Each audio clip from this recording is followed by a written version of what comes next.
আমার নাম প্রেম, পুরো নাম প্রেম মিশ্রা। আমি একজন অমুসলিম। আমার প্রশ্ন হলো স্যার, আসলে আমি ইসলাম গ্রহণ করতে চাই। এটা এটা এটা আমার প্রশ্ন, কোনো পক্ষপাতিত্ব করছি না, নিজ থেকেই প্রশ্নটা করছি। স্বাভাবিকভাবেই বলা যায় আমি ইসলাম গ্রহণ করতে চাই। তবে ভালো মুসলিম মানে কিভাবে, আসলে ভালো মুসলিম কে বা কারা, এই জন্য আসলে জানতে চাচ্ছি। ভাই, যদি শুনতে ভুল না করি আপনি ইসলাম গ্রহণ করতে চান আর জানতে চান আসল মুসলিম কি, হ্যাঁ, কিভাবে ভালো মুসলিম হওয়া যায়। কিভাবে ভালো মুসলিম হবেন। ভাই, ভালো মুসলিম হতে হলে মুসলিম মানে যে নিজের ইচ্ছাকে আল্লাহর কাছে সমর্পণ করে। তাই যদি আপনার ইচ্ছাকে আল্লাহর কাছে সমর্পণ করেন আপনি মুসলিম। নিজের ইচ্ছাকে আল্লাহর কাছে সমর্পণের মানে আপনাকে মানতে হবে আল্লাহ এক, আল্লাহ ছাড়া আর কেউ ইবাদতের যোগ্য নাই। বিশ্বাস করতে হবে মুহাম্মদ ইসলাম সর্বশেষ এবং চূড়ান্ত নবী। আর যখন আপনি কোরআন পড়বেন, যা আমি আগে লেকচারে বলেছি, এটা সর্বশেষ এবং চূড়ান্ত নির্দেশিকা বই মানব জাতির জন্য। তাই যদি কোরআন পড়েন এবং আমল করেন, আল্লাহর নির্দেশ মেনে চলেন, যদি বিরত থাকেন যেগুলো আল্লাহ নিষেধ করেছেন সেগুলো থেকে, তাহলে আপনি একজন সত্যিকারের মুমিন হতে পারবেন।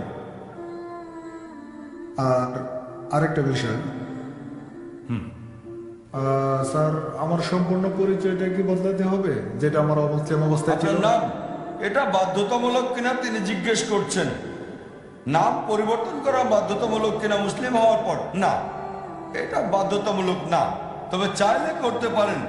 তাই নাম পরিবর্তনটা বাধ্যতামূলক না, যদি সেটা শিরকের সাথে যুক্ত না থাকে, যদি আপনার নামে কোনো শিরক না থাকে, কোনো মূর্তি পূজা ইত্যাদি।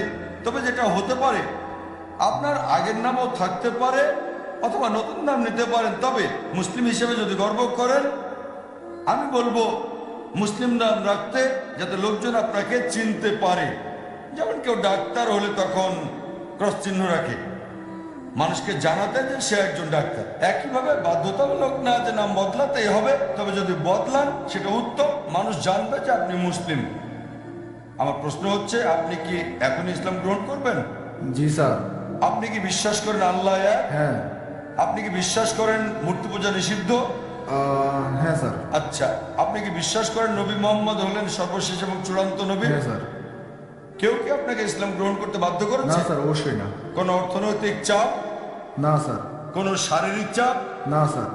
কারণ কাউকে জোর করে ইসলাম ধর্ম গ্রহণ করানো, ইসলাম ধর্মে এটা নিষিদ্ধ। কাউকে জোর করে ইসলাম গ্রহণ করানো ইসলাম ধর্মে এটা নিষিদ্ধ হওয়ার পাশাপাশি আমাদের দেশেও এটা নিষিদ্ধ।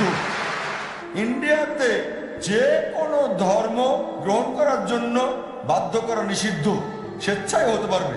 যদি ইসলাম গ্রহণ করতে চান, কেউ আপনাকে বাধা দিতে পারবে না, এমনকি রাষ্ট্রও পারবে না সেটা। তাই যদি ইসলাম গ্রহণ করতে চান, আমি বলবো আমার সাথে বলেন, ঠিক আছে? ঠিক আছে স্যার।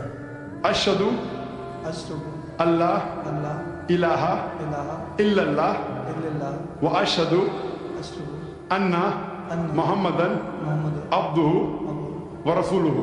ورسوله আমি সাক্ষ্য দিচ্ছি, আবার বলবেন স্যার। আমি সাক্ষ্য দিচ্ছি আমি সাক্ষ্য দিচ্ছি যে যে কোনো কোনো ঈশ্বর নেই ঈশ্বর নেই আল্লাহ ছাড়া, আল্লাহ ছাড়া, এবং এবং নবী মুহাম্মদ নবী মোহাম্মদ সাল্লাল্লাহু আলাইহি সাল্লাম সাল্লাল্লাহু আলাইহি সাল্লাম হলেন হলেন বান্দা এবং রাসূল এবং রাসূল আল্লাহ।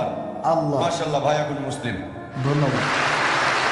আমি আপনাকে মঞ্চে আহ্বান করছি কোরআনের একটা কপি নিয়ে যাওয়ার জন্য, যাতে ভালো আমলকারী মুসলিম হতে পারেন। সেজন্য কোরআনের একটা কপি উপহার দিতে চাচ্ছি। ভলেন্টিয়ার ভাইদের অনুরোধ করব কোরআনের একটা কপি এখানে দিয়ে যেতে। ভাই, আপনি মঞ্চে আসেন প্লিজ। আমি আপনাকে কোরআনের একটা অনুবাদ কপি দিতে চাই, যাতে আপনি একজন ভালো আমলকারী মুসলিম হতে পারেন।